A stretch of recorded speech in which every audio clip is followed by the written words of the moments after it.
ఆ అక్క చెల్లెమ్మల పిల్లలు ప్రతి ఒక్కరూ కూడా గొప్పగా వాళ్ళంతా కూడా ఎదగాలంటే, మట్టిలో మాణిక్యాలు పండాలంటే, ఒక రోజు కూలి, ఒక ఆటో డ్రైవర్, ఓ కూరగాయలు అమ్మే ఓ చెల్లెమ్మ, ఓ దోశలు ఇడ్లీలు అమ్మే ఓ అక్క, ఓ కుట్టు మిషన్ కుట్టుకుంటూ తన జీవితాన్ని తన కుటుంబాన్ని పోషిస్తా ఉన్న ఓ చెల్లి, వీరంతా కూడా బాగుండాలి.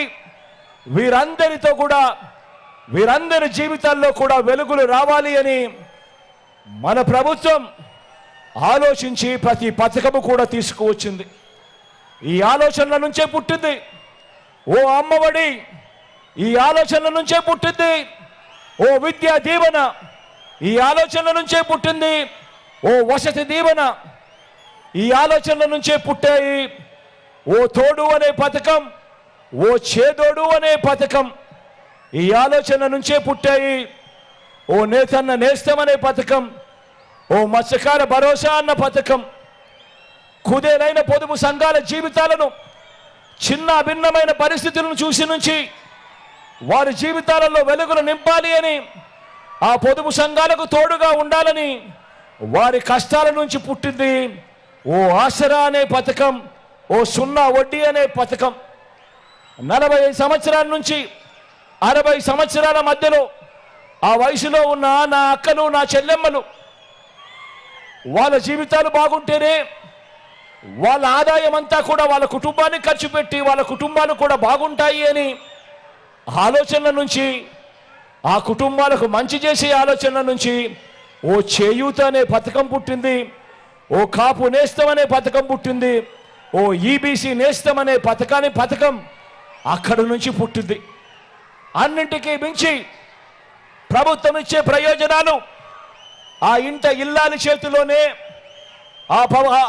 ఆ ఇంటి ఇల్లాలి చేతిలోనే ఆ డబ్బులు ఏ ప్రభుత్వం అయినా కానీ పెట్టగలిగితే దానివల్ల ఆ కుటుంబాలు బాగుపడతాయి అని చెప్పి ఆలోచనల నుంచి ప్రతి పథకము పుట్టింది.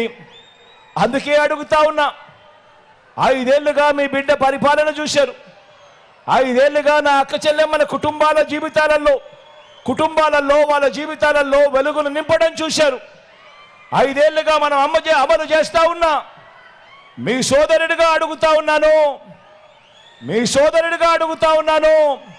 ప్రతి అక్క చెల్లెమ్మ కూడా రాఖీ కట్టండి అని చెప్పి ప్రతి అక్క చెల్లెమ్మను కోరుతా ఉన్నాను. మీ ప్రభుత్వానికి, ఈ ప్రభుత్వానికి రాఖీ కట్టండి అని చెప్పి ప్రతి అక్క చెల్లెమ్మను కోరుతా ఉన్నాను. నా చేతికి మాత్రమే కాదు, ఈ అక్క చెల్లెమ్మల ప్రభుత్వానికి రక్షాబంధనం కట్టండి అని అడుగుతా ఉన్నా.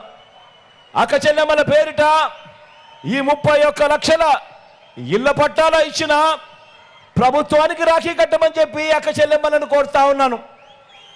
అక్క చెల్లెమ్మల కోసం ఆ 31 లక్షల ఇళ్ల పట్టాలు వాళ్ళ పేరుతో రిజిస్ట్రేషన్ చేయడమే కాకుండా అందులో 22 లక్షల ఇల్లులు కడుతా ఉన్నా ఆ ప్రభుత్వానికి, ఈ ప్రభుత్వానికి రాఖీ కట్టండి అని చెప్పి అక్క చెల్లెమ్మలను కోరుతా ఉన్నా. ఒక దిశ యాప్ ద్వారా దాదాపుగా 39,000 మంది అక్క చెల్లెమ్మలను ఆపదలో ఉంటే ఆ దిశ యాప్లో వాళ్ళ ఫోన్లో వాళ్ళు SOS బటన్ నొక్కడం ద్వారానో లేదా ఫోన్ షేక్ చేయడం ద్వారానో దాదాపుగా 39,000 మంది అక్క చెల్లెమ్మలకు రక్షణ కల్పించిన, భద్రత ఇచ్చిన, ఆ ఫోన్లో ఆ దిశ యాప్ తీసుకొచ్చిన ఆ ప్రభుత్వానికి రక్షాబంధన కట్టమని చెప్పి ప్రతి అక్క చెల్లెమ్మను కోరుతా ఉన్నా.